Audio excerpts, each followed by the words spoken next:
The bright morning sky over New York turned dark as massive alien ships appeared without warning. People stopped in the streets, cars screeched to a halt, and phones came out to record the impossible sight above them. The alien ships were bigger than anything humans had ever built, stretching for miles across the sky like metal clouds. Dr. Sarah Chen, Earth's top scientist, watched from her lab window as 3 more ships joined the first one. Her hands shook as she recorded readings from her instruments. The energy levels from these ships were off the charts. The world's TVs, phones, and computers all switched on at once. A tall, gray-skinned alien appeared on every screen. Its large black eyes showed no emotion as it spoke in perfect English. "Humans of Earth," the alien said, "we are the Zaxri. Your planet has resources we need. You have 24 hours to surrender control of Earth to us. If you refuse, we will take what we want by force." The message played over and over. Panic spread across cities worldwide. People rushed to stores, buying everything they could. Others tried to leave the cities, causing massive traffic jams. World leaders gathered for an emergency meeting at the United Nations. They had less than a day to decide Earth's fate. Military leaders wanted to fight back, but their best weapons seemed useless against the alien ship's advanced shields. In her lab, Dr. Chen worked nonstop, studying the alien ships. Her team had collected data since the moment they appeared. Something about the energy readings caught her attention. She noticed a strange pattern in the ship's power signatures. "Look at this," she told her assistant, pointing at her computer screen. "These energy spikes, they're using some kind of special fuel. And based on these readings, it must be highly flammable." A military officer who had been watching their work suddenly stepped forward. "Are you saying their technology has a weakness?" Dr. Chen nodded slowly, her mind racing with possibilities. She pulled up more data on her screen, showing similar readings from the direction the ships had come from. "Not just their ships," she said. "I think their whole civilization runs on this fuel. Their planets, their worlds, they must be covered in it."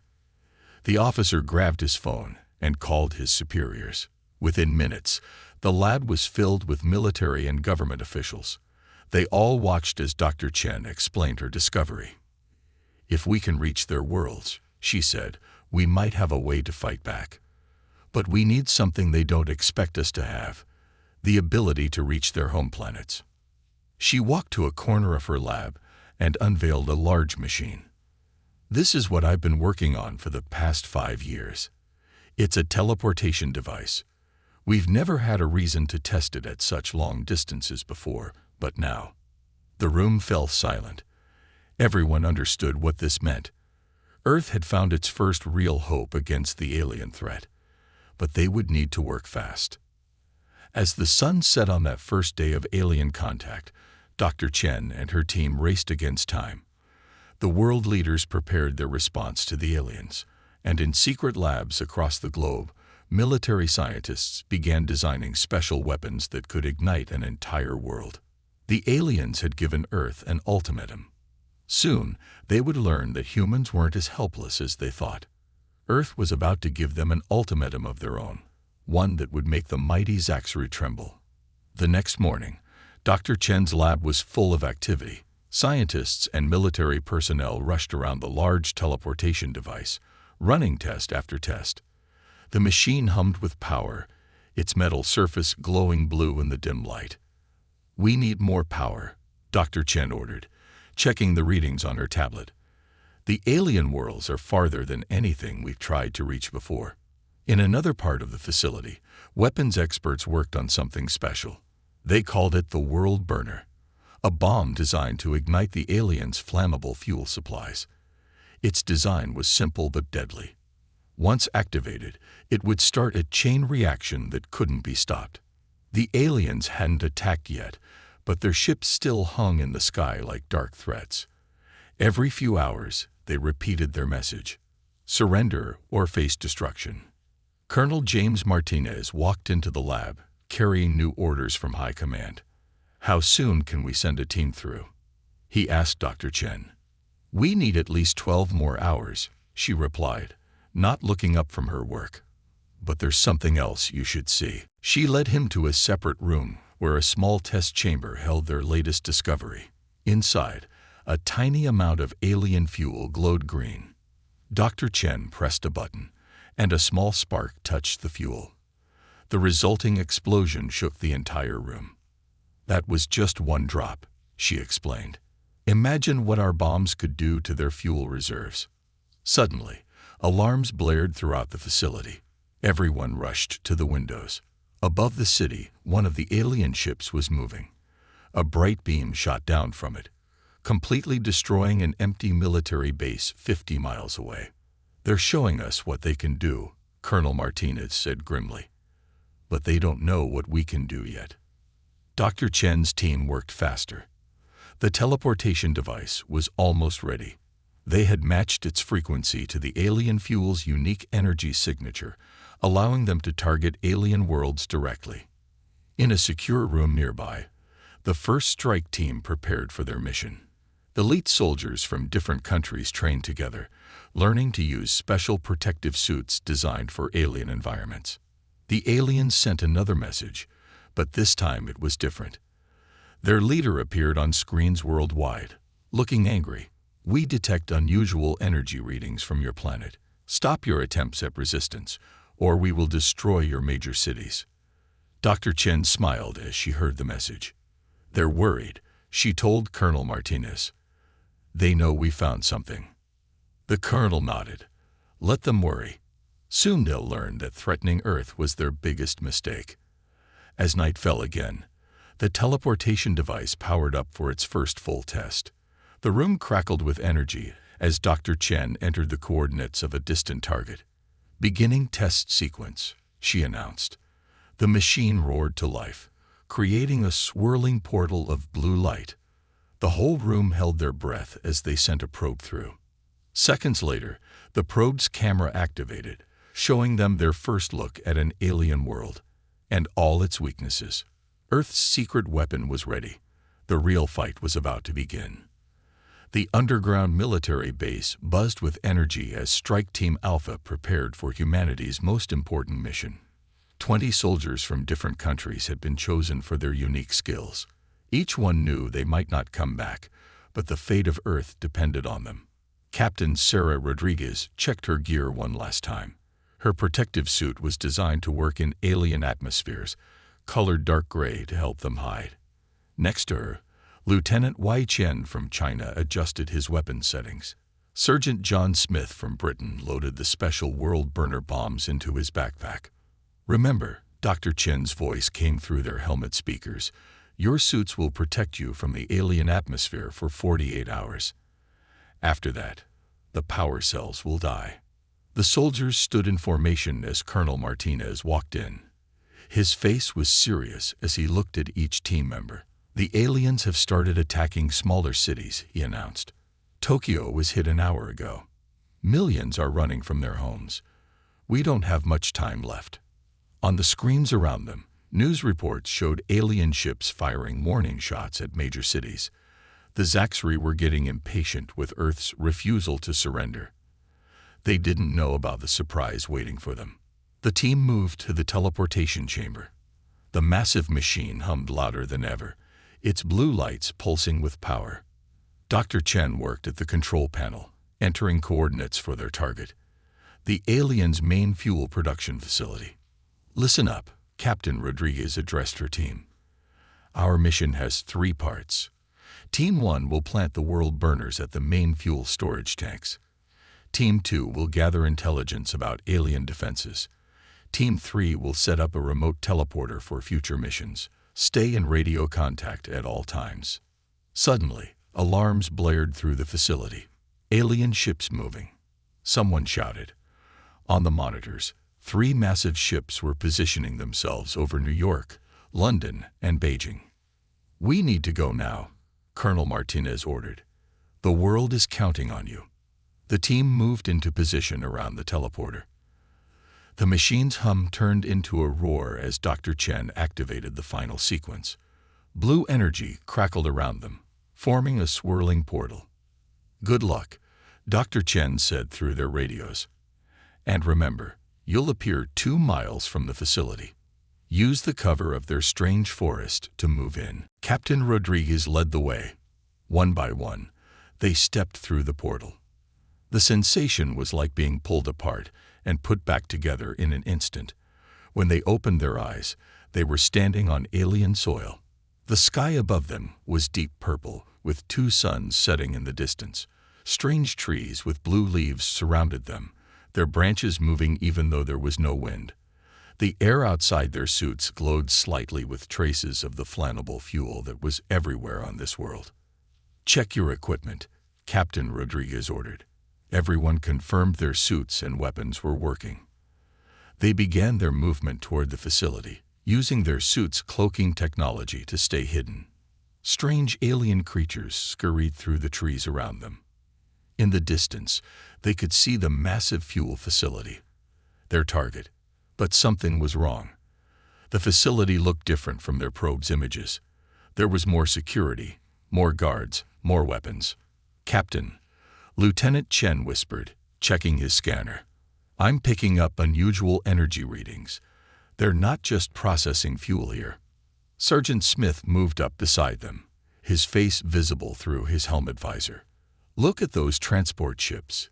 He pointed to large vessels landing at the facility. "They're loading something." Captain Rodriguez used her suit's enhanced vision to zoom in on the facility. What she saw made her blood run cold. The aliens weren't just producing fuel. They were building weapons. Massive weapons. "Dr. Chen," she radioed back to Earth. "Are you seeing this?" Static was her only answer. Their communications were being jammed. "Team," she turned to her soldiers. "The mission just got more complicated. We're not just here to plant bombs anymore. We need to find out what they're building." The 20 members of Strike Team Alpha looked at each other. They were alone on an alien world, cut off from Earth, facing an enemy more dangerous than they imagined. But they were humanity's best hope. "Move out," Captain Rodriguez ordered. "And stay alert. Something tells me the aliens were expecting us." As they moved through the alien forest toward the facility, none of them noticed the small probe following them, its red eye tracking their every move. Back in the facility, alien commanders watched their approach, preparing a welcome that none of the humans would ever forget. Strike Team Alpha crouched behind strange crystalline formations at the edge of the alien facility. The massive complex stretched for miles, its metal towers glowing with the same green energy they'd seen in Dr. Chen's lab. Alien workers moved between buildings, their tall gray forms casting long shadows in the light of the twin suns. "Security scan complete," Lieutenant Chen whispered, checking his advanced scanner. "I count 50 guards on the perimeter. Their weapons are similar to what we saw on their ships." Captain Rodriguez studied the facility layout through her visor's enhanced display. Their suits' translators worked overtime, converting alien symbols into English. "The main fuel storage is in the central tower. But look at these readings. There's something else there, something bigger." The team had split into their assigned groups. Team 1, led by Rodriguez, would plant the world burners. Team 2, under Lieutenant Chen, would gather intelligence. Team 3, commanded by Sergeant Smith, would set up the remote teleporter for future missions. "Move out," Rodriguez ordered. "Radio silence, unless absolutely necessary." Team 1 moved first, using their suits' cloaking technology to slip past the first security checkpoint. The aliens had some kind of energy detection grid, but Dr. Chen's countermeasures were working. For now. Inside the facility, the true scale of alien technology became clear. Massive machines processed the green fuel, pumping it through transparent pipes that ran everywhere. The air itself seemed to shimmer with energy. Lieutenant Chen's team found something disturbing in one of the side buildings. "Captain," he radioed, breaking silence protocol. "You need to see this." In a massive hangar, aliens were loading weapons onto ships. But these weren't ordinary weapons. Each one was marked with Earth city names: New York, Moscow, Tokyo. "They're not just planning to attack," Chen reported. They're preparing for full invasion. Meanwhile, Sergeant Smith's team reached their position to set up the remote teleporter. As they worked, one of their sensors picked up something strange. "Sarge," Private Torres called out. "These energy readings, they're not just using this fuel for power." Smith looked at the data and felt his blood run cold. "Captain," he radioed, "the fuel isn't just flammable. They're using it to power some kind of dimensional technology. They're planning to send our entire planet somewhere else." Captain Rodriguez's team had reached the central tower when the alarm started, not from their presence, but from Earth. The aliens were receiving a transmission. On massive screens throughout the facility, they saw New York. The alien ships were firing, not at the city, but at the ocean, creating tidal waves, a demonstration of power. "We need to move faster," Rodriguez ordered. Her team rushed to plant the world burners, but as they reached the main fuel storage, they found something unexpected. The chamber was filled with stasis pods. Inside each one, they saw humans, thousands of them, captured civilians from the first wave of attacks. "This changes everything," Rodriguez broadcasted to all teams. "We not only need to plant the bombs, but figure out how to save these people." But before they could plan their next move, a new alarm sounded, different from the others. The aliens knew they were here. Heavy doors slammed shut throughout the facility. Strange gas began pouring through vents, gas their suits might not be able to filter forever. And from every corridor, they heard the sound of alien security forces approaching. "All teams," Rodriguez commanded, "new plan. Team 2, get to the control room. Find out how to release the prisoners. Team 3, forget the teleporter. We need an escape route. Team 1, we're going to give these aliens a choice. Let the prisoners go, or we burn it all down." As if in response to her words, the main doors to the fuel chamber burst open. A tall alien figure walked in, different from the others. Its skin was darker, marked with symbols of rank. "Humans," it spoke through some kind of translator. "Your courage is admirable. But did you really think we wouldn't be ready for you?" The alien leader raised its hand, holding some kind of device. With one press, all their suit systems started flashing red warnings. "You have 1 hour of air left," the alien announced. "Shall we discuss terms of surrender? Both yours and Earth's." Captain Rodriguez looked at her team, then at the human prisoners in stasis, and finally at the world burner bombs they planted. Sometimes, the most dangerous position was the perfect one for negotiation. She stepped forward, removing her helmet in a move that shocked both her team and the aliens. The air burned her lungs, but she stood straight. "Let's discuss terms," she said. "But first, let me show you what one of these bombs can do." Her hand moved to the detonator of the smallest world burner they'd planted. It was time to show the aliens that humans weren't just brave. They were willing to do anything to protect their world. The alien leader stared at Captain Rodriguez, its black eyes reflecting the green glow of the fuel chambers.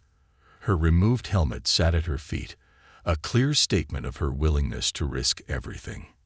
"You breathe our air," the alien said, "yet you haven't collapsed. Interesting. Our scientists said human biology was too weak." Rodriguez smiled, though her lungs burned. "You've underestimated humans in many ways. Let me show you another." She pressed a button on her wrist computer, activating the facility's communication system. To everyone's surprise, she spoke in the alien language. Their suits had been learning and adapting. "Attention all Zaxri." Her voice echoed through every speaker in the facility and beyond, reaching the ships in orbit. "This message is being broadcast across your entire empire." Lieutenant Chen's team, hidden in the control room, worked frantically to maintain the broadcast signal. Sergeant Smith's group had positioned themselves near the stasis pods, ready to evacuate the human prisoners if given the chance. "We've studied your civilization," Rodriguez continued. "Your worlds, all 23 of them, depend on this fuel. It powered your ships, your cities, your very way of life. And now we can reach any of those worlds. She nodded to one of her team members, who activated a small device. A hologram appeared, showing the alien capital world. Then, a small explosion appeared on its surface, a demonstration from another human strike team, perfectly timed. The alien leader's composure cracked slightly. Impossible. That was just moments ago. 3 more human teams are on different Zaxxru worlds right now, Rodriguez revealed, each carrying weapons that can ignite your fuel reserves. You threatened Earth with destruction. We respond with a simple choice. Leave our world forever, or we burn every Zaxxru world until they're nothing but ash. The alien guards shifted nervously. Their leader raised a hand to silence the murmurs. You would destroy entire worlds. Billions of lives. That's genocide. No, Rodriguez corrected. That's survival. We've seen your true plans. Not just conquest. You want to experiment on us, relocate our planet, treat us like lab specimens. We won't allow that. Suddenly, alarms blared. On the screens throughout the facility, they watched as another human team triggered a larger explosion on a Zaxxru mining world. The chain reaction was immediate. Green fire spread across the surface at incredible speed. That was an uninhabited fuel processing center, Rodriguez explained. A demonstration. The next one won't be empty. The alien leader moved closer, studying her face. You're bluffing. Your species values life. Your own records show this. We value freedom more, she replied. Ask yourself, why would I remove my helmet? Why would we reveal our presence here? We're not here to negotiate. We're here to deliver an ultimatum. Lieutenant Chen's voice came through her radio. Captain, they're mobilizing their fleet. Multiple ships changing course, heading away from Earth. The alien leader was receiving similar reports. The Zaxxru Empire was facing something they'd never encountered before. A species willing to burn entire worlds to protect their own. Release the human prisoners, Rodriguez demanded. All of them, from all your facilities. Then recall your ships. You have 1 hour before we detonate world burners on 3 populated worlds simultaneously. And if we agree, the alien leader asked, what guarantee do we have that you won't destroy us anyway? Rodriguez pulled out a small crystal, a copy of all their research on the world burners and teleportation technology. Because unlike you, we offer a choice. This contains everything we've learned about your fuel, including ways to stabilize it. Make it less flammable. You can either have this knowledge and live in peace, or watch your empire burn. The facility fell silent. In orbit, more Zaxxru ships were breaking formation, retreating from Earth. The alien leader looked at the crystal, then at the screen showing the burning mining world. But before they could respond, emergency signals blared from Earth. Lieutenant Chen's voice crackled through the radio. Captain, we have a problem. A Zaxxru splinter group, they're not retreating. They're accelerating toward major cities. Impact in 15 minutes. Rodriguez locked eyes with the alien leader. They both knew what this meant. The next few minutes would determine the fate of 2 civilizations. It seems, the alien leader said slowly, that both our species have those who prefer destruction over peace. The question is, Captain Rodriguez, what are we going to do about it? She gripped the detonator tighter, watching the countdown on her wrist display. The air was getting harder to breathe, and time was running out for everyone. The alien leader's agreement came too quickly. Captain Rodriguez felt it in her gut. Something wasn't right. As the Zaxxru began releasing human prisoners from stasis pods, her team monitored their movements carefully. All vital signs stable on the released prisoners, Sergeant Smith reported from the evacuation zone. But Captain, these numbers don't match our intel. There should be more. Rodriguez watched as the alien leader coordinated with their ships in orbit. The massive vessels were pulling back from Earth's major cities, their weapons powering down. It looked like a retreat, but her years of military experience screamed trap. Lieutenant Chen's voice crackled through the radio. Captain, I've breached their secondary data network. You need to see this. He transmitted files to her suit's display. What she saw made her blood freeze. The Zaxri weren't retreating. They were repositioning. Hidden beneath the ocean floors, more human prisoners were being held in massive underwater facilities. The ships weren't withdrawing. They were moving into position to activate something called the World Gate. It was never about our resources, Rodriguez broadcast to her team. They're using the prisoners and their ships as anchor points. They're trying to teleport Earth itself. The alien leader turned to her, dropping all pretense of cooperation. Impressive, human. You decoded our plans faster than expected. But you're too late. Alarms blared throughout the facility. The released prisoners began experiencing seizures, their bodies glowing with the same green energy as the alien fuel. Did you think we'd release them unmodified? The alien leader asked. Each human we captured was injected with our fuel compound. They're now living teleportation beacons. Once activated, they'll help us move your entire planet to our home system. Rodriguez raised the detonator. We'll trigger the world burners.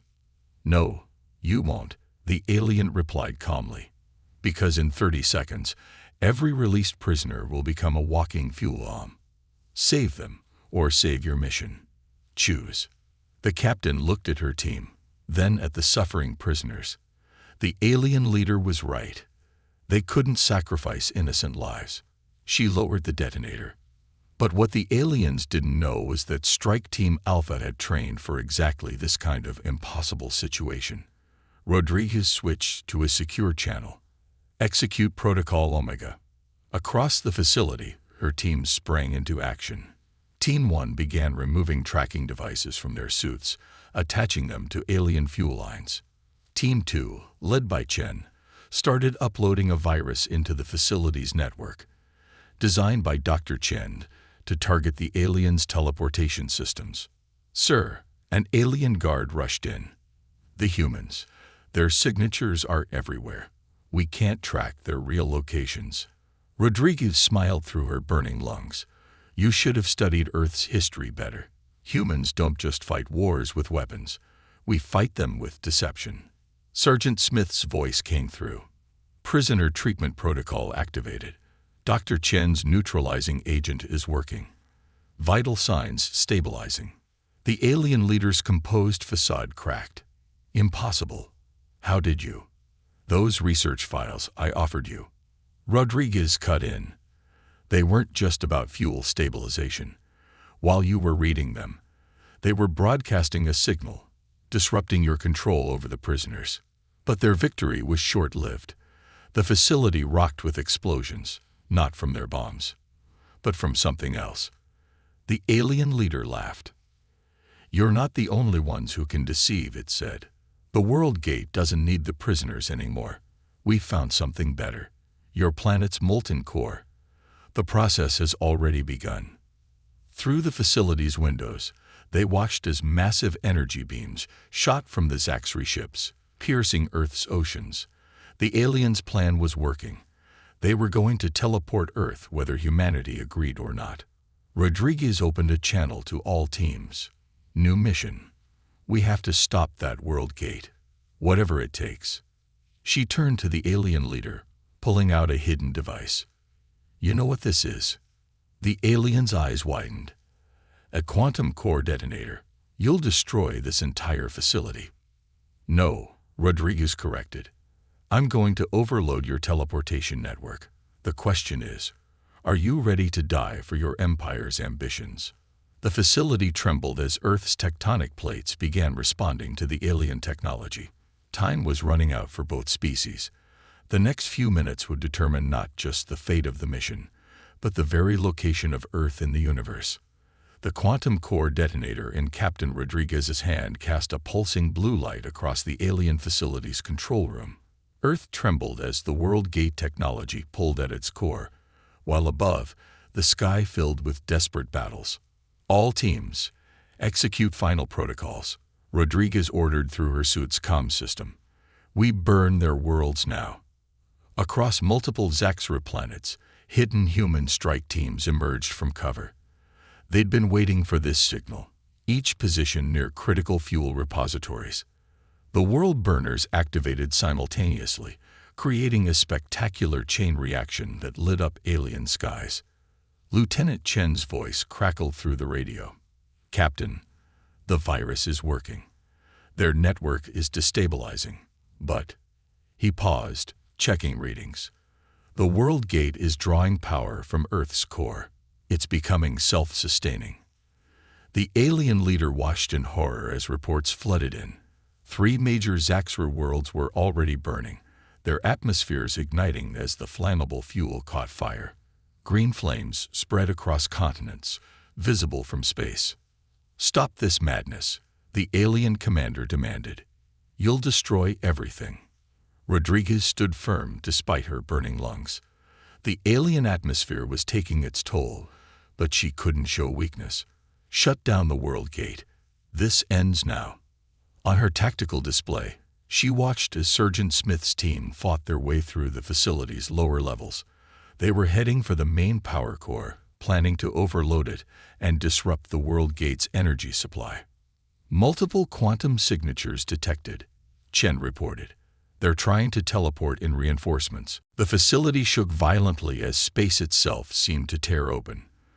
Through the rifts, more alien ships appeared, weapons charging. But humanity wasn't defenseless anymore. Dr. Chen's voice suddenly broke through on all channels. "Strike Team Alpha, the quantum detonator. It's not just a weapon. It's a key. The frequency matches their teleportation network." Rodriguez understood immediately. She adjusted the detonator settings, targeting the quantum frequency of the alien network. "All teams, fall back to secure positions. This is going to get rough." The alien leader lunged for the detonator, but Rodriguez was ready. She kicked out, sending the alien sprawling. "Your empire made one crucial mistake," she said, finger on the trigger. "You thought humans were primitive because we hadn't mastered teleportation. The truth, we understood its dangers." She activated the detonator. Instead of exploding, it emitted a high-pitched whine that made everyone, human and alien, clutch their heads in pain. The quantum frequency resonated through the teleportation network, creating a cascade effect. Across space, the burning Zaxxor worlds became quantum anchors, their flames spreading not just across their surfaces, but through the very fabric of space-time. The World Gate technology began to backfire spectacularly. "Captain," Smith shouted through the comm, "the power core is overloading, but something's wrong. The readings are off the charts." Through the facility's windows, they watched as reality itself seemed to bend.